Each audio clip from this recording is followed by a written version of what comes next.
Every day, you essentially pay your dues by doing the harder thing when it's the right thing to do. The biggest reason possibly that somebody, or the biggest thing to check first is going to be like your upper back, it's called your thoracic spine. So if you can't open your upper back up, then it's going to be really hard to get your arms over your head. And the problem is that if you miss that one first, it looks like a lot of other problems are the same thing, right? So you might think it's someone who's like actually stiff in like their pecs or their lats, but it's not so much. So the way you test for that is you have them go on hands and knees and curl up in a ball. So like they're kneeling, and maybe I can actually find a video of this. This is a terrible video of it, but you so you go on hands and knees like this, and you put their elbow down in front of their knees, and see how this guy's like turning up the ceiling.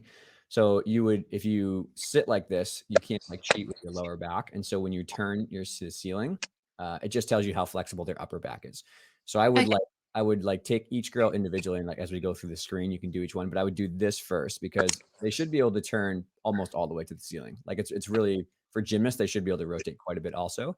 Then the other thing you can have them do is like a seal stretch. So have them push up into a seal stretch, and then you should make sure that their upper back can actually arch. So it's like there are some numbers for it, but do this first and see if they can do this on both sides. Because if this is the problem and you start doing like other stuff, you're probably just going to waste all the time, unfortunately. So yeah, I would do this on each side first, and then I would have them sit against the wall. I would have them put their palms down and go overhead as high as they can. And then I would have them put their palms up and go overhead again as high as they can. And if there's a difference there between this and this, with their palms forward and palms back, that probably means that the muscles underneath like here are probably stiff. So that would be a different kind of like, subset of girls that probably need like foam rolling and some stuff specific to that. Here. And then there's probably a few of them that might be really stiff in the front. And the way you look at that is you have them lay on their back, and you look down from the top where their head is. And if their shoulders like pop up off the ground, that's probably stiffness in the front here. And then the last one would be if all of those are negative, right? So like if they have all three of those are like fine, but they still like when they do bean back handsprings or stuff like that, they just can't get their arms over their head. That's probably going to be kids that need active flexibility stuff that are just weak in their upper back muscles and just need, strength work like that. So yeah, if they are ones who the first test, the one that like you tried to do with their hands and knees, isn't really good, you would probably want to give them specific like upper back, kind of like, I don't know, flexibility exercises. Super boring, super basic, but by far and away, like the easiest way to have them do stuff is literally just like over a foam roller, and not like rolling up and down on a foam roller, but like actually like arching over a foam roller. I don't know who this guy is. I just randomly found this video online. But like just actually extending like up and back, like reverse sit-ups, like having them do 10 to 15 of these every day before practice, trying to not arch from their lower back, just put the foam roller like 10 on their lower here and then 10 on their upper. That would be probably the first thing to have them do. So like that group would need like 10 of those. You would probably want to do these every day before practice for 10 minutes for ones that are really struggling. And then after 10 of those, you could probably do, where is it? These bad boys. So hands and knees, just turning up as far as you can to the ceiling. Okay. Right. So you do like the first exercise to kind of loosen things up. And then this one, 10 of these turns that way. And then I would have them also do, I think you can probably see it here, but this is more to like screen for back pain. But this drill, would you like have them arch from their upper back, is very, very good after you do the first two. So like a lot of people use this as a Yurchenko drill, but I think that it's probably the best thing you can do to teach them to open their shoulders. So you'd want to do like the first exercise where you like get their back loose, the second exercise where you're like probably warming it up a little bit, and then the third exercise where you're bending back and trying to use your upper back as much as you can. The second group that had the stick problem where they couldn't get their arms over their head and they couldn't do anything back and forth, they would get the, I don't know if you've seen the complex, but the actual like shoulder flexibility complex that I've put online is more for these kids because it kind of falls into like when they grow and they get a little bit stiffer and stuff like that. So you could use this one, which is like foam rolling like against the wall, or doing that with your lat, stick stretch. These shoulder circles are very, very good, which is also what we use for those girls that are just really hyper flexible and don't really have too much like stiffness. They're just like very, very mobile. Chin up lowers as well. And then doing some sort of a tucked wall handstand. So that would be like the separate circuit that I would give the ones who are, they don't have an upper back stiffness, but they're just very stiff in the muscles under here. And the third group, that last one, they would probably get a combination of these shoulder circles, right? Like they could do these shoulder circles, like these, pretty much any shoulder active flex you can do. So probably 10 reps of these upper back circles. And then I think have you seen wall angels before or stomach angels? You familiar with those? Yeah, yeah. Yep. So probably 10 of those as well would be really good. And then I also like the tall kneeling back bending drill for them as well. So like kids, because usually they don't have enough strength in their upper back to actually, like pull their arms overhead, or they get their arms overhead in the back handspring on beam. But when they hit the beam, if they're not strong enough in their upper back, like it kind of collapses on them and their shoulder angle closes. So I would say doing some sort of strength work for them would be really good as well. So I think face pulls are probably the easiest bang for your buck, which are relatively easy to set up. You just need a band around like a beam or something like that. So just like working on rowing and pulling upper back this way is probably going to be the best thing you do, because the stronger you can get their upper back, the more they're going to hit the beam and not collapse. And so again, those kids are probably very hyper flexible. They're extremely mobile. They don't need a ton of like flexibility or stretching work, but they do need strength to their upper back. So like, maybe 10 face pulls or a couple sets of face pulls at the beginning, any like dumbbell weight stuff you want to do for their upper back. And then just like the shoulder circles, the wall angels, the tall kneeling back bends, like those kids are really more just on the bucket of, just try to get yourself more strong in your upper back and see if you can do it, along with like, handstand work and stuff like that. So for the kids that just struggle to like actually get their splits lower, there are some very good complexes that I put together. But this is probably for the left and right splits. This is probably the most like time efficient thing that I've done. So like foam rolling each area, particularly the inner thigh, is what people typically overlook. Quad stretching like very quickly, but I think the most important stuff is like some of these leg lowers are probably the best for actually getting your split lower.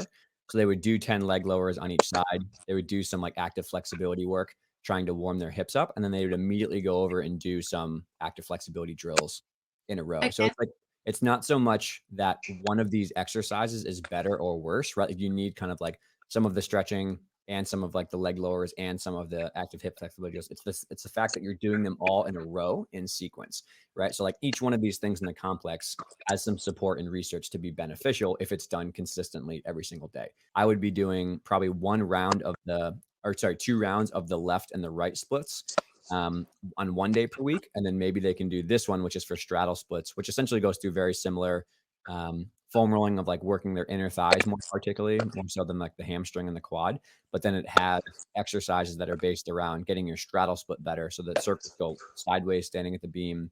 And then all of their active flexibility stuff is based on like actual straddles.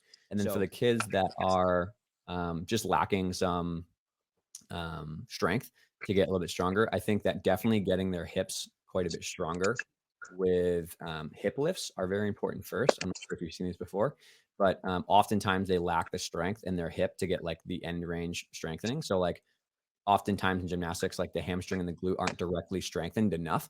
So like 3 to 4 sets of these in your conditioning might be really good as like a general for all the kids to do. But getting the back of their hips stronger with these, and then also doing side plank clamshells would also be something that'd be super helpful to go in your strength as well, because the muscles that are strengthened with the first exercise and with this are the muscles that lift your hips up into active flexibility for the back leg of a split. So if you're just doing active flexibility stuff, but they're not stronger, then like it's never going to work, because they're just not physically strong enough to lift their legs up, right? But if you work in weighted hip lifts and side plank clamshells into your strengthening program, you're going to get the muscles themselves stronger, and then they transfer over to active flexibility much better. Does that make sense? Yeah, that does. Yeah, so I would add in the hip strengthening exercises, like the hip lift and the clamshells, to just like everybody's strength program. It's very good for everyone to do. But then for the kids in the beginning of practice or in the middle of practice, when you're giving them like 10 minutes to work on this specific area, they can probably do like the active hip flexibility stuff, which is probably specific to what they need. And a lot of the things that would work for that group too are the end of the complex in the first one, right? The stall bar kicks, needle kicks. But these are particularly helpful for back leg of leaps. So when they curl up in a ball like this, similar to the upper back screen, they can't cheat with their back arching and they can't do anything. So just having them lift their leg up and hold, we'll get like the last 10 degrees of a switch leap, if that makes sense, right? Bear crawls are brutal in terms of like working your whole body, but they involve your arms, right? So when you crawl, your arms are also getting fatigued, just like your legs are, and your core is also being worked. Versus when you sprint, if you just do sprinting intervals, this is why I'm not a huge fan of like long distance running only for gymnasts, because you're only working the legs. You're teaching the legs how to be better at cardio, but you're ignoring the arms. And we know the arms are super, super important for like cardio for gymnasts. So I like bear crawls because they're a very easy way to make it very, very hard for your upper body and your lower body, similar to sled pushes, because your arms are straight ahead and you have to work your shoulders while your legs work as well. So I like doing sprints, but I also like doing bear crawls and sled pushes. General. That's usually specific Yep. stuff for bars. I think the important thing to remember with bars is that it has to be, you want it to be specific to the event, right? Specific to the types of things that they're doing.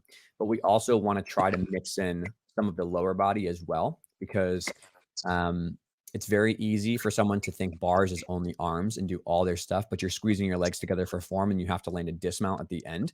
And if you Yeah. don't train kind of both pieces of those, it might be very, very hard to do a full bar routine well. And vice versa, on floor, you do want to primarily train the legs, but you also want to make sure the arms are, getting, work as well, because they need to be powerful in the back handspring, the last tumbling pass, all that kind of stuff. So with bars, obviously the prerequisite is you need time on bars to do their cardio stuff. But when we do the cardio stuff, we usually do a couple basic skills in between, and I would spot them. So one coach would be on one low bar, I'd be on the other low bar, and they would do some stuff on the low bar, jump to the high bar, do some tap swings for older athletes. They can do giants wherever level you're at, some kip cast pushways on the high bar, jump down, run over to a floor bar, do a bunch of push-ups or a cast handstand, and then end with a bunch of sprints or broad jumps on like a floor somewhere, because it mimics the leg getting tired as well. And over the course of a bunch of rounds, that fatigue builds up quite a bit of the upper body and the lower body together, right? Like it's really dependent on the skill level that your kids are working with. And so an example might be kip cast handstand Yep. on the low bar. So maybe do 3 to 5. If they're brand new to this, 3 kip cast handstands in a row, right? Jump to high bar, 3 kip cast pushaways, and then cast handstand to dismount. Right. So maybe they would do 3 to 5 on the high bar, and then 1 kip cast handstand to a dismount, and then they would run over to a floor somewhere, and maybe they would do 5 floor bar push-ups, or 5 floor bar push-ups. If you don't have the space for that, you can do med balls too. Med ball slams are great to work their arms. And then they would end by going to a rod strip or a floor and doing 3 max effort sprints. That would kind of mimic like the landing that was coming. Or you could do 1 lap of quad jumps, because that mimics like landing and absorbing the forces like in a squat pattern. Yep. So something like that, right? This would be 5, and then this would be just 1 lap. Here would be the same kind of idea, but for floor, is we're going to be doing things that involve tumbling first, and then a bunch of exercises after that to make them more tired, just like we did with bars. So we started with cast handstands and dismounts, but then we went on to like something general for their upper body and their legs. Same thing on floor. We're going to do some tumbling passes and then go do some exercises to build more tiredness before they get back in line, and keep repeating over and over again. And so I generally have, in terms of like how many sets to do, you can prescribe a certain number of rounds through, like 5 rounds, or you can just put a clock on for 20 minutes. I would have them do 1 tumbling pass into the corner. I always tell them the highest level skill you can do with really good quality. So if they've just learned a full and they're really not confident and they don't really know yet, but they're getting it, that's not the time for this, right? Just do a layout with really high quality. And then maybe in the end of the round, it goes down to a tuck, or it goes down to a back handspring, because we want to keep them safe. But they would do 1 tumbling pass, and then around the edges of the floor, they're going to be doing some exercises that are even more challenging, right? So we would do 1 lap of a handstand walk. Oh, sorry, forgive me. We would do 1 lap of lunges, and then on another side of the floor, they would do handstand walk, and then on 1 lap, like they go down the diagonal, and then they go lunges down, handstand walk this side, and then broad jumps back to the corner that they wait in line for.